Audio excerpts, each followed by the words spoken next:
So I'm going to share with you here a really cool design technique using basic shapes, layers, and blending modes. It's a really interesting effect. So first thing I need to do is right here in this image, I'm going to create a new layer. And we're going to go over here and get our selection marquee tool.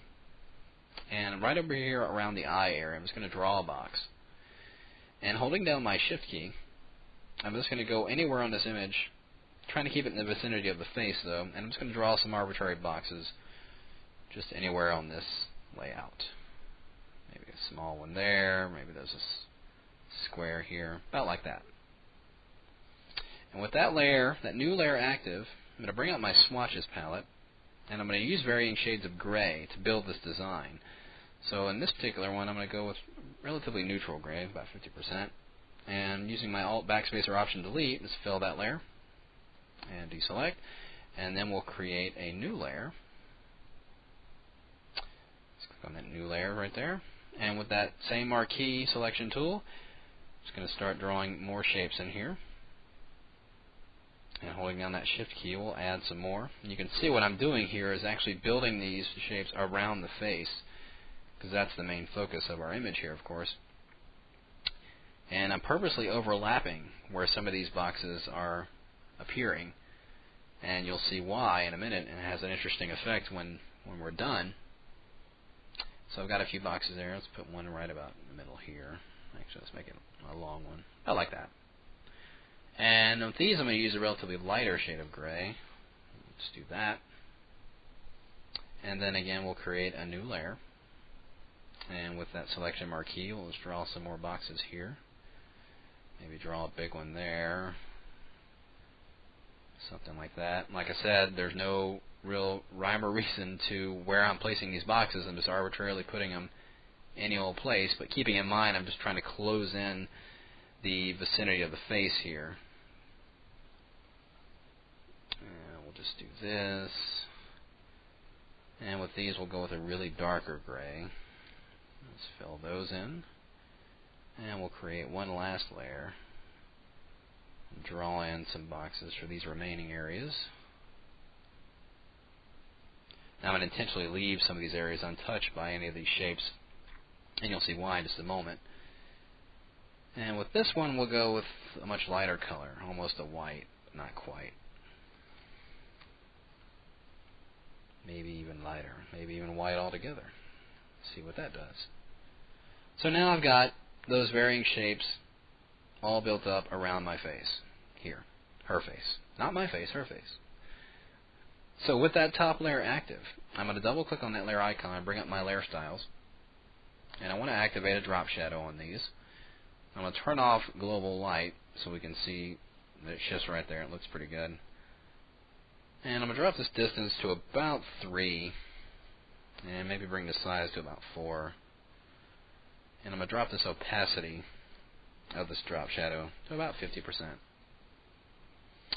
And then I'm going to go up to my blending options here. I'm going to change this layer's overall blending mode to overlay.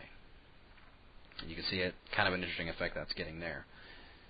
So I'm going to hit OK. Now I want to be able to apply that same layer style to all these other layers. So I'm going to go and hold down my Control key or right click right on that layer style icon and pull down this menu and go down to Copy Layer Style. I'm going to click on this layer, I'm going to hold down my Shift key and select all the other layers I want to apply it to. And just anywhere in this blank area of any one of these layers, hold down the Control key or right click and go down to Paste Layer Style. And there it has gone ahead and applied that layer effect to all those other layers. So now, I want to isolate this effect to just the face. I don't want to see any of the rest of this image. So in order to mask that out, I'm going to hold down my Command or Control key and click on this very top layer and load that as a selection. That's what it means when you get that little square selection tool by the hand there. And I'm also going to hold down my Shift key on this one. You can see I get a little plus sign when I do that. Hold down the Shift key, get a little plus sign in there, and that's going to add to that selection when I click on this layer here. So you can see it adds to that. I'm going to click on all the other layers and add.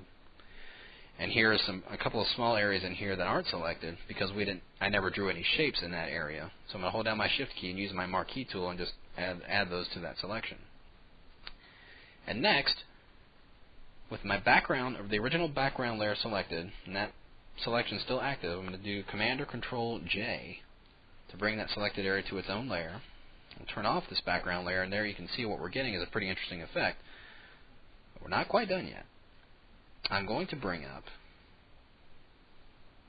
a hue saturation adjustment layer and do the colorize. And we'll kind of go with a blue effect here.